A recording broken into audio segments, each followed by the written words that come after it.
आणि आता ब्रेक नंतर पाहूयात कृषी क्षेत्रातल्या टॉप 20 बातम्या। नाशिकच्या सटाण्यामध्ये शेतकऱ्यांनी सरकारच्या कांदा निर्यात धोरणाबाबत कांदा रथ काढून जनजागृती केली। कांद्यावर होणारा खर्च आणि पंतप्रधान मोदींनी दिलेली आश्वासनं याची आठवण करून देणारे फलक यामध्ये लावण्यात आले।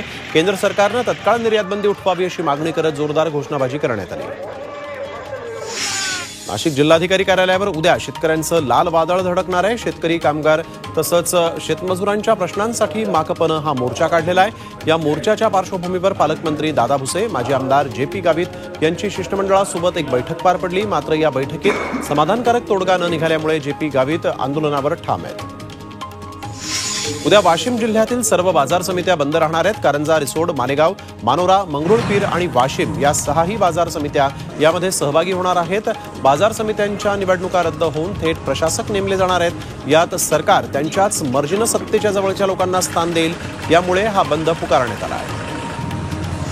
वाशिम जिल्ह्यामध्ये गावागावात स्वाभिमानी शेतकरी संघटनेच्या सभा पार पडत आहेत आणि या सभेत शेतकऱ्यांनी मोठ्या संख्येनं उपस्थिती दर्शवली। यावेळेस शेतकऱ्यांना मार्गदर्शन करण्यात आलं।